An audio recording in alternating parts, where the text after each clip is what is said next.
Nossa Vida Melhor está de volta e a gente vai falar sobre um assunto importantíssimo, principalmente para você, minha querida, meu querido. A gente verifica através dos dados das pesquisas que a gente tem uma audiência madura. E eu sempre penso muito em vocês, mais vividos, quando a gente pensa na pauta. E a gente entendeu que ainda existe um tabu quando fala-se de sexualidade na maturidade. Esse assunto só reforça ainda mais as dúvidas e as incertezas de quem deseja ter uma vida sexual ativa e saudável. Porque eu sempre gosto de reforçar, o sexo é presente de Deus no casamento, entre o homem e a mulher, é importante, é saudável e a gente não pode ter vergonha de falar desse assunto, muito pelo contrário. E a gente procurou uma profissional sábia, ponderada, para nos ajudar a entender mais sobre a sexualidade na maturidade e tirar todas as nossas dúvidas. Seja bem-vinda, doutora Paula Fettbeck. Obrigada. Ela é ginecologista obstetra, doutora pela Faculdade de Medicina da Universidade de São Paulo, especialista em reprodução humana na Clínica Mãe, autora do livro Somos Mães de Primeira Viagem, compartilhando histórias, e tá aqui, super bem-vinda, viu? Obrigada. Bom, Obrigada. esse assunto sempre é um sucesso para turma em casa. Eu já vou abrir também para o pessoal participar no WhatsApp, tá? No 011 9 50 45 18 40. Sexualidade na maturidade. Isso é muito falado em consultório? Ou mesmo no consultório as pacientes ficam constrangidas? Olha, Cláudia, infelizmente ainda existe, como você mesma diz, bastante tabu. O que eu percebo no consultório? Existe meio um bloqueio, né, principalmente a partir de uma certa idade, né, não necessariamente só na menopausa, mas quando a mulher vai se tornando um pouquinho mais madura, né, e muitas vezes a pergunta tem que vir de nós, especialistas. Então, é muito raro a paciente que se queixa inicialmente ou que faz as perguntas espontaneamente. Então, é por isso que o profissional, né, que está mais em contato com aquela mulher, ele deve também se preocupar. Então, muitas vezes tem que vir dele a preocupação para que o assunto entre em tona. Senão, ele acaba passando meio sem muita importância durante a consulta médica. A menopausa, ela parece um bicho de sete cabeças para algumas mulheres, né? Elas pensam, entrei na menopausa, acabou a minha vida. E a gente sabe que não é nada disso, ao contrário. A gente está vivendo muito, então a gente vai viver muito tempo menopausada, né? Se a gente pensar que a menopausa na mulher brasileira, ela acontece em torno dos 48 anos, hoje em dia uma mulher de 48 anos, ela está na metade do que ela vai ainda render, né, na vida dela pessoal, profissional. Ela está iniciando aí uma fase muito boa, porque geralmente ela já teve o início da vida reprodutiva, já criou os filhos, ela está financeiramente melhor e com o parceiro isso deve ser uma consequência, né? Então, agora ela já está numa fase de vida que ela pode se conhecer melhor, ela pode se libertar de muitos tabus e nem sempre é isso que acontece, né? Por duas causas, na verdade. A gente até estava conversando sobre isso ali fora. Existe na mulher uma diferença do homem em relação principalmente à sexualidade, né? O homem é aí uns 90% orgânico, físico e 10% a parte emocional. Na mulher, isso provavelmente, se a gente for fazer uma porcentagem, a gente vai ter aí uns 80% emocional e 20% orgânico. O problema é que na menopausa, no climatério, esses 20% eles contam muito e eles associam-se ao emocional, porque junto com os sintomas do climatério, da menopausa e essa pressão da idade social e toda essa questão hoje em dia que a mulher enfrenta, isso somatiza. Então ela vai ter os dois fatores ali numa fase de que deveria ser o contrário, né? Uma fase que ela já deveria estar um pouco mais bem resolvida com a sua sexualidade. Agora, a sexualidade não é o ato sexual em si, né? Ele vem antes disso, com todas essas questões que você colocou. E a mulher, nessa fase, muitas vezes, ela também está com a autoestima abalada, né? Porque ela começa a não se reconhecer tanto, às vezes passa no espelho e fala, uau, eu tô triste, né? O meu rosto deu aquela caidinha. Isso tudo afeta internamente a mulher, quer dizer, que de alguma forma, de repente, fica mais reclusa também. Exatamente. Então, essa é uma soma, né, dos dois fatores. Então, o que é importante? Primeiro é que essa mulher, ela entenda que a parte física, né, ela vai vir associada e as mudanças que ela vai tendo ao longo da vida, né, então ela vai se tornando uma pessoa mais madura, uma pessoa mais experiente e uma pessoa diferente do que ela era na juventude, ela vem também acompanhada com o aspecto físico, né, mas isso não necessariamente é ruim, né, eu acho que a gente mostrando para ela que ela pode se aceitar e que aquelas diferenças, elas também vão ser importantes para a vida dela, isso ajuda muito. E é isso que a gente tem que ter em mente, né? Quer dizer, é acolher mesmo essa mulher mais madura, que está chegando com as marcas da idade, sim, com um corpo diferente de quando a gente tinha 20 anos, sim, mas com mais tranquilidade, com serenidade, com sabedoria. Agora tem os aspectos físicos, que aí a menopausa traz também, né? Por exemplo, as mulheres, às vezes, reclamam de falta de lubrificação, e aí a reposição hormonal ajuda essa parte? Muito, né? Então, assim, a parte hormonal, por exemplo, do hipoestrogenismo, né, que é a principal causa dessa secura da mucosa vaginal, acompanhada da secura da pele, cabelos, e a parte emocional também, que é muito associada com essa parte estrogênio dependente, se nós mantivermos isso equilibrado, todos esses sintomas eles vão ser menores, porque é difícil. Às vezes a mulher até quer manter a vida sexual ativa, ela se esforça, ela tem já isso bem resolvido, mas durante o ato sexual ela sente dor. Então ela não tem a lubrificação, existe uma atrofia em alguns casos ali da mucosa, então isso faz com que também impossibilite que ela tente, né, manter a vida sexual ativa.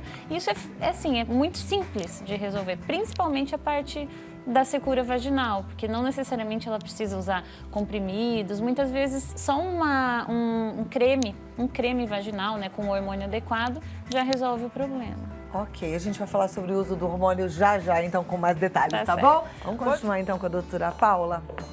A gente começou a entrar no assunto da reposição hormonal, né? A gente tá falando de sexualidade na maturidade, para quem tá ligando a televisão agora.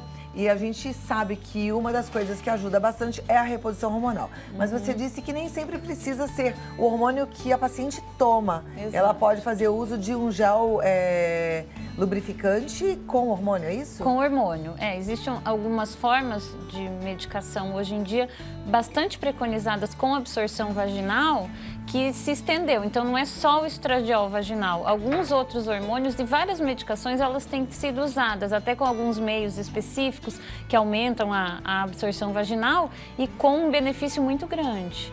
Perfeito. A gente vai usar o WhatsApp. Ô, Pri, eu prefiro o meu... Não, aqui em cima da sua cabeça. É mais fácil de eu olhar, mas eu vou tentar nesse daqui também e assim a gente já ajuda a turma com as perguntas e respostas. Então, tem uma que já chegou aqui e ela diz: boa tarde a todos, eu tenho 51 anos, estou na menopausa, a minha irmã morreu de câncer, eu quero saber se eu posso fazer reposição. Sim, o fato da... Primeira coisa, a gente tem que saber essa história familiar, qual a forma de câncer, né? E se existe alguma correlação com os hormônios, porque nem todo câncer é hormônio dependente. Na verdade, a minoria é, né? Então, não havendo essa correlação com ter sido um câncer hormônio dependente e ela acompanhando, fazendo, obviamente, um screening antes de iniciar e durante toda a reposição, não haveria uma contraindicação só pelo fato da irmã dela ter falecido pelo câncer. Ok, perfeito. O Arli, Arli de Centralina, falou: tive depressão, faço uso de medicamentos ansiolíticos e não consigo ter relação com meu esposo. É a Arli. Pois não relaxo, não tenho lubrificação necessária. Às vezes tenho vontade, mas parece que travei, não consigo namorar. Ai, que droga, eu falei o nome, ela escreveu e colocou, não fale meu nome no fim, me perdoa. Estamos ao vivo e aconteceu aqui. Eu espero que não tenha te causado nenhum transtorno, tá bom? Vamos passar para a próxima, né? Vamos. Eu vou pedir 2 minutos, eu vou ali e já venho. Tá certo. Segura aí, deixa Tá eu me ótimo. refazer aqui porque eu fiquei triste. Agora vamos voltar, agora sem gafe. Atenção mais uma vez, quem não quiser ser identificado, não coloca nome na pergunta, principalmente antes da pergunta, porque senão acaba dando errado aqui, viu? Próxima pergunta, Isabel Estrela de Salvador. Ela fala: boa tarde, tem idade para repor o hormônio e a pessoa sente quando é a hora? A pergunta dela é excelente. Não existe essa idade, existem os sintomas.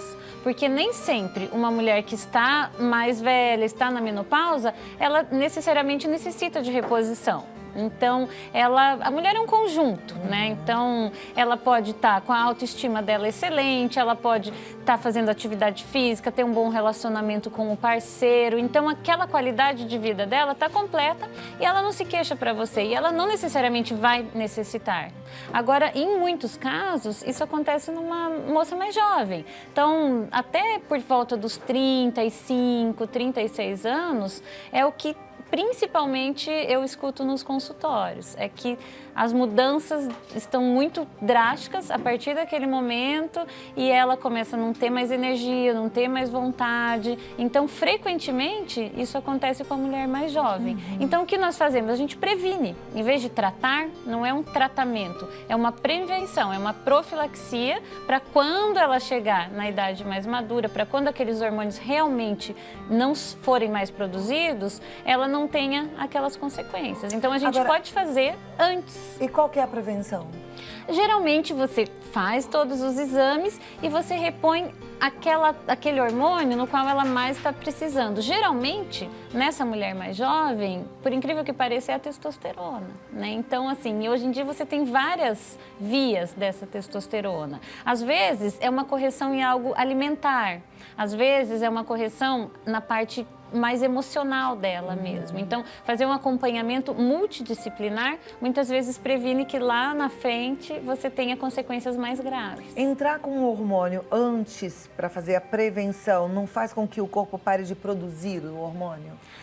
Sim e não. Se você der uma dose muito alta, sim. Daí você pode realizar esse bloqueio. Agora, uma dose mais fisiológica, não, porque ela já está produzindo menos, né? Então, essa queda, ela já acontece numa fase um pouquinho mais cedo do que a menopausa propriamente dita. Ok. Nossa telespectadora Gabriela, ela fala, sinto calor e fico irritada com tudo isso. Pode ser o início da menopausa? Ela diz, não toma anticoncepcional. Provavelmente sim, né? Então, esses calores, que são os fogachos, junto com a irregularidade menstrual, são os primeiros sintomas que a mulher tem durante o climatério. Né? E eles causam muita irritação, né? Então, muitas vezes, essa mulher, por tão mal-estar que aqueles fogachos, aqueles sintomas causam, ela entra numa depressão, ela entra numa fase de muita ansiedade e ela precisa, às vezes, até de uma avaliação psicológica ou psiquiátrica associada, de tão intenso que são esses sintomas para ela. Mulheres que tomam anticoncepcional é um hormônio, né? Sim. Elas, de alguma forma, estão fazendo uma reposição ou não? Sim, elas estão. Elas têm uma prevenção já por causa do método hormonal, nos quais ela não tem esses sintomas específicos da menopausa, porque ela está fazendo uma prevenção já, ela está fazendo uma reposição hormonal. É óbvio que você não pode manter o anticoncepcional como reposição, né? Então, são hormônios que são mais específicos para aquela fase de reposição, a fase da menopausa. Mas, geralmente, você adia, né, os sintomas. Então, a partir do momento que ela vê que não precisa mais do anticoncepcional devido à idade, então ela para e daí eles aparecem. Mas é muito comum isso, sim. Perfeito. Vamos lá, próxima pergunta. A Josi, ela é de Guaíra, São Paulo, ela diz, tenho 35 anos, já farei 1 ano de transplante de medula óssea e entrei na menopausa precoce. Eu gostaria de saber se mesmo na menopausa precoce eu tenho chance de voltar a menstruar, pois ainda sinto cólicas.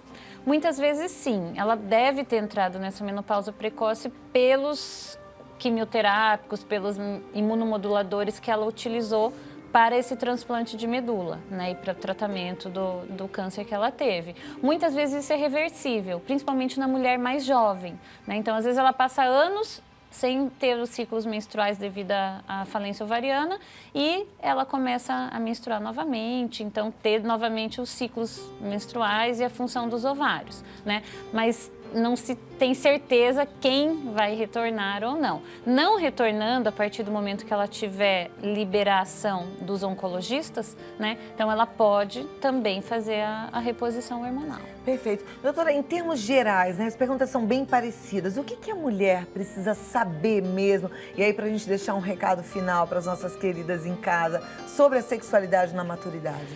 Eu acho que primeiro ela tem que se conhecer, né? Então ela tem que olhar para dentro dela, ela tem que se gostar e ela tem que querer também que a vida dela continue, mesmo com as diferenças e as mudanças que vão ocorrendo com o tempo, né? Então, o mais importante é ela se conhecer e, baseado nesse autoconhecimento e nessa autoestima, né, que eu acho que é o mais importante na vida de todos nós, né, essa autoestima, ela vai procurar, né, se necessário, a ajuda e o tratamento adequado. Então, é o autoconhecimento e se amar. É isso, tem que se amar, gente. Olha, conversei com a doutora Paula Beatriz Fatback e ela tá lá no site, que é o mãe.med.br. E no Facebook você encontra Clínica Mãe e no Instagram Mãe e Medicina. Segue lá para você aproveitar todas as dicas. Eu tenho certeza que você vai gostar. E muito obrigada por trazer esse assunto delicado, mas ao mesmo tempo importante, né? Da gente voltar a se olhar, se gostar, se amar e dar a chance para ter mais qualidade de vida. Obrigada doutora. Até a próxima. Até a próxima.